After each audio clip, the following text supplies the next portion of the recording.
കേരളത്തിലെ സാഹചര്യം പരിശോധിച്ചാൽ സംസ്ഥാനത്തും ഇന്നും പരക്കെ മഴ ലഭിക്കുമെന്ന് കാലാവസ്ഥാ വകുപ്പിന്റെ മുന്നറിയിപ്പുണ്ട്. സംസ്ഥാനത്താകെ ശക്തമായ മഴയ്ക്ക് സാധ്യതയുണ്ട് എന്നതാണ് വിലയിരുത്തൽ. ഏറ്റവും പുതുക്കിയ അറിയിപ്പ് അനുസരിച്ച് ഇന്ന് പത്തനംതിട്ട ജില്ലയിൽ മാത്രമാണ് യെല്ലോ അലർട്ട് ഉള്ളത്. വിജിൻ വായാന്തോട് തിരുവനന്തപുരത്ത് നിന്നും ചേരുന്നുണ്ട്. ഗുഡ് മോർണിംഗ് കേരളത്തിനൊപ്പം. Good morning Vijin. കടുത്ത ചൂടിന് സംസ്ഥാനമാകെ ഒരു ആശ്വാസമായി തുടങ്ങിയിട്ടുണ്ട് എന്നാണ് മനസ്സിലാക്കുന്നത്. വിവിധ മേഖലകളിൽ ഇപ്പോൾ ഇങ്ങനെ ശക്തമായ മഴ തന്നെ, ഒറ്റപ്പെട്ട മഴ, വേനൽ മഴ പെയ്യുന്നുണ്ട്. ഇന്ന് ഒരു ജില്ലയിൽ മാത്രമാണ് അലേർട്ട് നിലനിൽക്കുന്നത് അല്ലേ? കാവ്യ, അങ്ങനെ തന്നെയാണ്. ഭയങ്കര ശക്തമായ ചൂടിന് ശേഷം ആശ്വാസമായി കേരളത്തിന് ഇത്തരത്തിൽ വേനൽ മഴ ലഭിച്ചിരിക്കുന്നു. അത് സംസ്ഥാനത്ത് പരക്കെ തന്നെ ഇന്നലെയൊക്കെ ഉണ്ടായിരുന്നു. തിരുവനന്തപുരത്തുൾപ്പെടെ മലയോര മേഖലകളിൽ ശക്തമായ മഴയാണ് പെയ്തിരുന്നത്. അതുപോലെ തന്നെ മറ്റ് ജില്ലകളിലും ഈ തരത്തിൽ തന്നെയായിരുന്നു. ഇന്നലെ ഉൾപ്പെടെ പല ജില്ലകളിലും യെല്ലോ അലേർട്ട് ഉണ്ടായിരുന്നെങ്കിലും ഇന്നിപ്പോൾ പത്തനംതിട്ട ജില്ലയിൽ മാത്രമാണ്.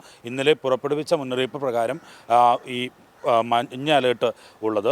എന്തായാലും ഇന്നും പരക്കെ മഴയ്ക്കുള്ള സാധ്യത തന്നെയാണ് കേന്ദ്ര കാലാവസ്ഥാ നിരീക്ഷണ കേന്ദ്രം വ്യക്തമാക്കുന്നത്. കേരളത്തിൽ ഈ വേനൽമഴ തുടർ ദിവസങ്ങളിലും പെയ്തുകൊണ്ടിരിക്കും എന്നുള്ള മുന്നറിയിപ്പും നൽകിയിട്ടുണ്ട്. ഒപ്പം തന്നെ ഈ ഇടിമിന്നലോടുകൂടിയ മഴയാണ് നിലവിൽ ഇപ്പോൾ വേനൽമഴയായി പെയ്തുകൊണ്ടിരിക്കുന്നത്. അതുകൊണ്ട് തന്നെ ഇടിമിന്നൽ ജാഗ്രതാ നിർദ്ദേശം ഉൾപ്പെടെ കേന്ദ്ര കാലാവസ്ഥാ നിരീക്ഷണ കേന്ദ്രം നൽകുകയും ചെയ്തിട്ടുണ്ട്. ഒപ്പം നിലവിൽ നമ്മൾ ഈ അടുത്ത കാലത്ത് കൂടുതലായി കണ്ടുവന്ന ഒരു പ്രതിഭാസമായിരുന്നു കള്ളക്കടൽ പ്രതിഭാസം. അത് കൂടുതൽ ദിവസങ്ങളിൽ കൂടി തുടർന്നേക്കും എന്നുള്ള മുന്നറിയിപ്പ് കൂടി കേന്ദ്ര കാലാവസ്ഥാ നിരീക്ഷണ കേന്ദ്രം നൽകിയിട്ടുണ്ട്. പെട്ടെന്ന് കടൽ ഉള്ളിലേക്ക് കയറുകയും പിന്നീട് ശക്തമായ തിരമാലയായി തിരിച്ചടിക്കുകയും ചെയ്യുന്ന പ്രതിഭാസമാണ് ഈ കള്ളക്കടൽ പ്രതിഭാസം എന്ന് പറയുന്നത്. അതിൻ്റെ ഭാഗമായി ഈ തീരദേശ മേഖലകളിൽ പല വീടുകളും നശിക്കുകയും വീടുകളിലേക്ക് വെള്ളം കയറുന്ന ഒരു സാഹചര്യം ഒക്കെ ഉണ്ടായിരുന്നു.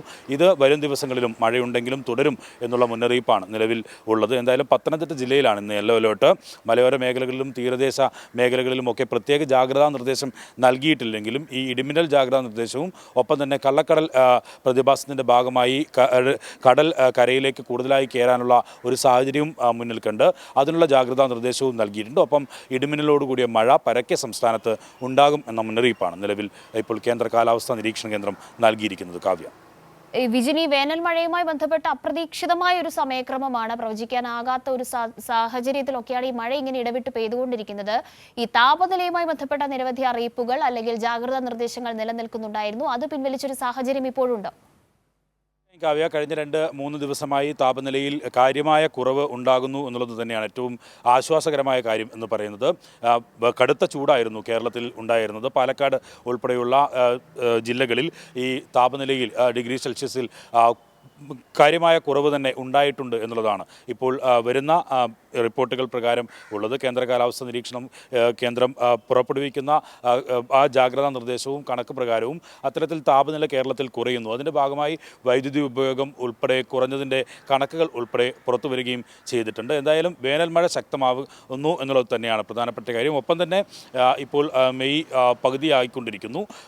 മൺസൂൺ കൃത്യം സമയത്ത് തന്നെ കേരളത്തിലേക്ക് എത്തും എന്ന ഒരു ആ കേന്ദ്ര കാലാവസ്ഥാ നിരീക്ഷണ കേന്ദ്രത്തിൻ്റെ അത്തരം നിർദ്ദേശവും വന്നിട്ടുണ്ട്. അതിൻ്റെ ഭാഗമായിട്ടുള്ള ശുചീകരണ പ്രവർത്തനങ്ങൾ ഉൾപ്പെടെ കേരളത്തിൽ ഇപ്പോൾ നടന്നു വരികയും ചെയ്യുകയാണ്. പനി ഉൾപ്പെടെയുള്ളവ പടർന്നു പിടിക്കാനുള്ളൊരു സാഹചര്യം കണക്കിലെടുത്ത് ഓടകളും അതുപോലെ തന്നെ ജലസംഭരണികളും അങ്ങനെയുള്ള ഈ പനി പടരാനുള്ള സാഹചര്യം ഉള്ള സാഹചര്യത്തിൽ എല്ലാ തരത്തിലുള്ള ഈ നവീകരണ പ്രവർത്തനങ്ങളും ഇപ്പോൾ തുടർന്നുകൊണ്ടിരിക്കുകയും ചെയ്യുന്നുണ്ട്. എന്തായാലും വേനൽ ചൂട് കുറയുന്നു, ടെമ്പറേച്ചർ കുറയുന്നു എന്നുള്ളത് തന്നെയാണ് ഏറ്റവും ആശ്വാസകരമായ കാര്യം. ഒപ്പം തന്നെ വേനൽക്കാലത്ത് ഈ ചൂടിൽ ആശ്വാസമായി വേനൽ മഴ കൂടി ശക്തമായി പെയ്തുകൊണ്ടിരിക്കുന്നു എന്നുള്ളതും ഒരു ആശ്വാസകരമായ കാര്യമായി നിലനിൽക്കുകയും ചെയ്യുന്നു.